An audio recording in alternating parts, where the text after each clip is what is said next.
Bonjour à toutes. Nous méditons ce matin sur Jean 20, à partir du verset 19 jusqu'au verset 24. Ce passage nous parle que Jésus est apparu à ses disciples. Le jour même de la résurrection, les disciples sont tous ensemble réunis dans un même lieu. Par la crainte des Juifs, ils avaient peur. Ils ont tout fermé correctement, bien verrouillé les portes. Et ils sont là tous ensemble. Certainement qu'ils sont en train de parler. Tout à coup, Jésus apparaît. Il leur dit « La paix soit avec vous ». Bien-aimés, nous savons que le Seigneur connaît nos cœurs, n'est-ce pas?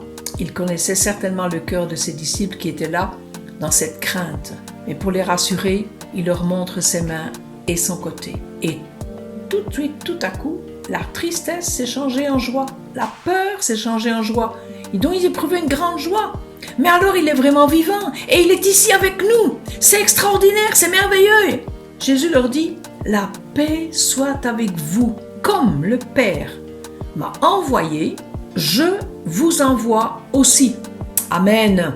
Jésus était venu pour accomplir la volonté de Dieu sur cette terre. Il est venu pour sauver l'humanité. Mais maintenant, il a tout accompli. Il a enseigné à ses disciples le chemin à suivre. Il leur a donné toutes les informations nécessaires et il est reparti auprès du Père. Et il nous envoie comme ses témoins. Mais il dit bien à ses disciples, « Recevez le Saint-Esprit. » Il a soufflé sur eux, il leur a donné le Saint-Esprit. Parce que c'est par l'Esprit que nous pouvons accomplir les œuvres du Seigneur. Pendant que Jésus était avec eux, et chaque fois il leur a dit, « Ce que je fais, c'est ce que mon Père me demande de faire. Je ne fais que me soumettre à ce qu'il me demande. » Et il agissait par l'Esprit. Jésus a reçu le Saint-Esprit.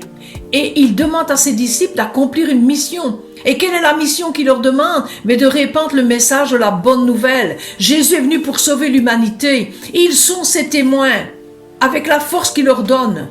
Et Jésus leur dira même, lorsqu'ils ont reçu le Saint-Esprit, il dit, par l'Esprit, vous aurez le pouvoir de pardonner. Vous aurez le pouvoir de libérer. Vous aurez le pouvoir de guérir les malades. Par l'Esprit que le Père m'a donné, je vous le donne maintenant. Et avec mon esprit, vous allez accomplir de grandes choses. Quand Jésus leur est apparu et que Jésus leur a fait cette révélation, Thomas n'était pas présent. Mais ce qui nous interpelle, nous qui sommes ses enfants, c'est que le Seigneur aussi nous invite à être ses témoins.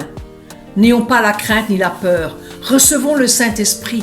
Que nous dit la parole de Dieu? Dans Romains 5, au verset 1, il est dit « Étant justifiés par la foi, nous avons la paix avec Dieu. » Bien-aimés, c'est la paix avec Dieu que nous avons besoin, par Jésus-Christ.